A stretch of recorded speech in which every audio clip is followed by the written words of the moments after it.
ఈరోజు ప్రత్యేకించి జగనన్న ముఖ్యమంత్రి కాగానే దశాబ్దాలుగా ఈ ప్రాంత మత్స్యకారుల కళ కోరిక అయినటువంటి జువ్వలదిన్నె ఫిషింగ్ హార్బర్ ని నిర్మించివ్వడం జరిగింది.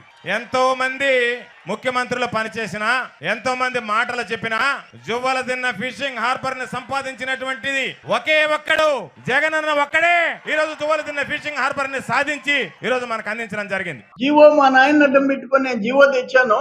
కృష్ణపట్నం నుంచి ఓడరేవు దాకా ఏది కట్టేదానికి లేదు, పోర్ట్లు కట్టేదానికి లేదు, ఫిషింగ్ హార్బర్స్ పెట్టేదానికి లేదు, జట్టీలు కూడా కట్టేదానికి లేదని ఆర్డరు తెప్పించినందుక నువ్వు 15వ తేదీ వచ్చేది నాకు చెప్పాలా?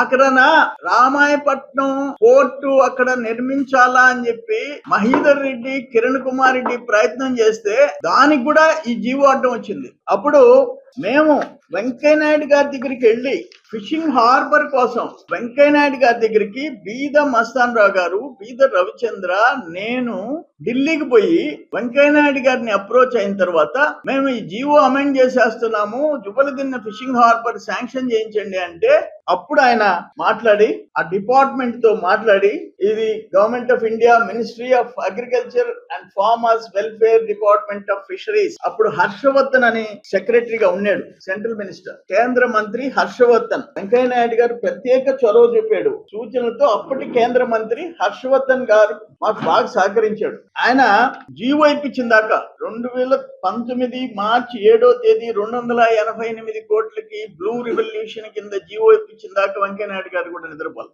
అప్పుడు ఏంటంటే మాకు బీజేపీ కేంద్రంలో ఉండే ప్రభుత్వానికి కొంచెం గ్యాప్ వచ్చింది. అందువల్ల మస్తాన్ రావు గారు, రవిచంద్ర, నేను వెంకయ్యనాయుడు గారిని అప్రోచ్ అయినాం. నేను అప్పుడు మంత్రి గుండా తెచ్చాము, ఈ జీవో తెచ్చి శాంక్షన్ చేయించి ఈ లోపల ఎలక్షన్ వచ్చింది. మార్చి 7 అంటే ఇంక తర్వాత ఎలక్షనే కదా.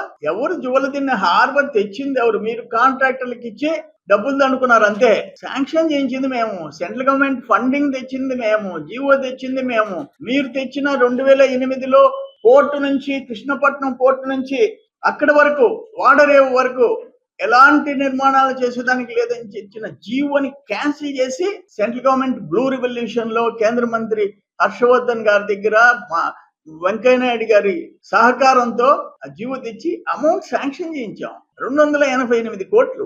అదేంటంటే 900 మీటర్ల దక్షిణ భారతదేశంలో ఎక్కడా లేని విధంగా 900 మీటర్స్ లెంగ్త్ జట్టితో ఈ హార్బర్ ని తెచ్చాం. 900 మీటర్లు. ఇది 2009-8లో ఇచ్చిన జీవోని చంద్రబాబు నాయుడు గారు క్యాన్సిల్, రద్దు చేయబట్టి ఇంత దారుణం అంటే ministry of fisheries, animal husbandry and dairy GO, government of India blue revolution 69,114 లక్షలు. Ministry of shipping, government of India Sagarmala programme 69,14 లక్షలు. Government of Andhra Pradesh state plan 150 కోట్లు.